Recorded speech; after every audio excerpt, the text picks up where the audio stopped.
Hello दोस्तों, आज की कहानी शुरू करते हैं। भाई किस्मत हो तो मीना जैसी, बिना सास का ससुराल मिला है। राज करेगी राज। मीना वहाँ पर ना सास है, ना नंद है, ना जेठानी। पूरे घर पर अकेला राज होगा। मीना का रिश्ता मयंक से होने पर उसकी सहेलियाँ, रिश्ते की भाभियाँ और बहनें उसे छेड़ रही थी। बचपन से सबके मुंह से सास नंद के किस्से सुनती आई थी। अपने खुद के घर में भी देखा था कैसे दादी और बुआ उसकी माँ को परेशान करती थी। कुछ महीने पहले ही तो उसकी सहेली की शादी हुई थी। सास ने इतना परेशान किया कि वो मायके आकर रहने लगी। फिर सबने समझाकर भेजा था। उसे भी अपनी किस्मत पर रश्क हो रहा था। कुछ समय बाद मीना और मयंक की शादी हो गई और वो ससुराल आ गई, जहाँ उसके 2 देवर और एक ससुर जी थे। मीना ने अकेली औरत होने के कारण आते ही घर की सारी जिम्मेदारी अपने ऊपर ले ली। लेकिन मीना नहीं जानती थी कि असली परेशानी तो अब शुरू हुई है। 2 दिन मीना और मयंक का हनीमून पर जाने का जो प्रोग्राम था वो कैंसिल करना पड़ा, क्योंकि अचानक ही देवर के एग्ज़ाम की डेट आ गई। अब घर में अकेली औरत होने की वजह से उसे ही सब कुछ संभालना था। मीना मर मार कर रह गई। मयंक ने अगले महीने चलने का वादा किया तो जाकर मीना का मूड ठीक हुआ। अभी शादी को 15 दिन ही हुए थे। एक दिन ससुर जी बोले, बहू इतने दिन से फ्रिज कितना गंदा देख रहा हूँ, तुम इसे साफ नहीं करती क्या? सारा दिन कमरे में ही बैठी रहती हो, लेकिन ये काम भी तो ज़रूरी है। साफ सफाई नहीं रखोगी तो सब बीमार पड़ जाएंगे। जैसे जब से मैं यहाँ आई थी तब घर बहुत साफ था। मीना के मन की बात मन में रह गई। भाभी, कल से पापा को सुबह 6 बजे तक चाय दे देना। देवर भी जैसे बहती गंगा में हाथ धोने को तैयार था। लेकिन भैया, पापा जी तो 7 बजे तक ही उठते हैं, मीना ने कहा। अरे भाभी, आप उठाओगी तो उठ ही जाएंगे ना। चाय पीकर वो टहलने भी चले जाएंगे। अब आप आ गई हो तो पापा की सेहत का अच्छे से ध्यान रखना आपका फ़र्ज है। मतलब मेरे आने से पहले तक सेहत का ख्याल रखना ज़रूरी नहीं था। अब मेरी नींद खराब करने के लिए सबको सेहत याद आ गई। बहू, बिट्टू ठीक ही तो कह रहा है। बहुओं को तो सुबह 5 बजे तक उठ जाना चाहिए और घर में साफ सफाई करनी चाहिए। मीना को सोच में देखकर ससुर जी बोले, हे भगवान, ये बिना सास का ससुराल। यहाँ तो सब सास हैं, कहने को सास नहीं, और मेरे सिर पर 3 सास बैठी हैं। मीना अपनी किस्मत पर रो रही थी। कुछ दिन बाद, बहू तुम पूजा नहीं करती हो क्या? घर की लक्ष्मी बिना पूजा के खा ले अच्छी बात नहीं, इससे घर में बरकत नहीं आती है। अब ससुर जी को कैसे समझाऊं कि मैं 5 दिन पूजा नहीं कर सकती। काश मेरी भी सास होती जो औरत की परेशानी का समझ सके। मीना बिना कुछ बोले कमरे में आ गई। कुछ दिन बाद मीना को बहुत चक्कर आ रहे थे। उससे उठा भी नहीं जा रहा था। उसे कुछ अंदेशे थे तो उसने मयंक से कहकर प्रेगनेंसी किट मंगवा ली। मीना के शक से ये निकला वो माँ बनने वाली थी। फिर भी मीना एक बार डॉक्टर से चेकअप कराए बिना किसी से कुछ नहीं बताना चाहती थी।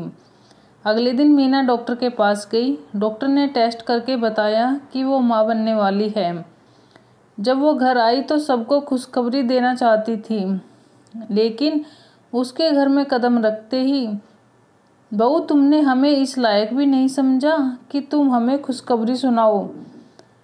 आखिर मैं भी होने वाले बच्चे का दादा हूँ, मुझे भी जानने का पूरा हक है। पापा जी, मैं डॉक्टर से चेकअप कराने गई थी, आकर अब आपको बताती, लेकिन आपको कैसे पता लगा? भाभी, अगर आप नहीं बताओगी तो क्या हमें पता नहीं लगेगा? आप हमसे बातें छुपाती हो। देवर जी जंग के मैदान में कूद पड़े। पापा जी बिना डॉक्टर के कुछ बोले मैं कुछ कहना नहीं चाहती थी, कहकर मीना अपने कमरे में चली गई। डॉक्टर ने कहा था शुरू के 3 महीने हल्के काम करना, जिससे प्रेगनेंसी को कोई खतरा ना हो, लेकिन यहाँ तो सारे काम बहू को ही करने हैं। मयंक ने अपने पापा को समझाने की कोशिश की तो वो बोले, तू भी जोरू के गुलाम बनता घूम रहा है। बहू अगर घर के काम करती रहेगी तो उसे और उसके बच्चे को फ़ायदा होगा। बहू का वजन भी नहीं बढ़ेगा और ऑपरेशन की नौबत भी नहीं आएगी। बस पापा जी, औरतों की बात में आप इतना ना बोले तो अच्छा रहेगा। ऐसे तो मैं 9 महीने कैसे काटूंगी। मयंक, आप मुझे आज ही मायके छोड़कर आइए। यहाँ मैं आराम नहीं कर पाऊंगी और ना ही प्रेगनेंसी में क्या खाना पीना है उसका ध्यान रख पाऊंगी। ससुर जी, अपना घर आप ही संभालिए, मैं इससे आगे कुछ नहीं कर सकती। ये घर नहीं जेल खाना है। कहने को तो सास नहीं है, लेकिन आप तीनों मेरी 3 सास बनकर घूम रहे हो। ये घर नहीं कैद खाना है, जहाँ मैं कभी खुलकर जी नहीं सकती, कहकर मीना अंदर कमरे में चली गई। भारी मन से अमन उसे मायके छोड़ आया। वहाँ सब सहेलियाँ और घर की औरतें उसे घेर कर बैठ गई। जब से मीना की शादी हुई है ये तो हमें भूल ही गई है।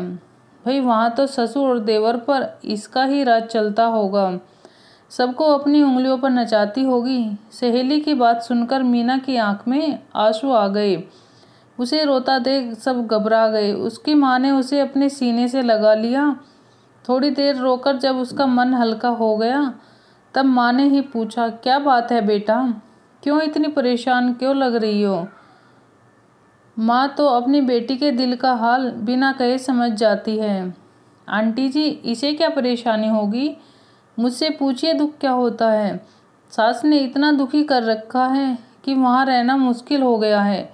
मीना को किस बात का दुख, इसको तो वहाँ मज़े ही मज़े हैं।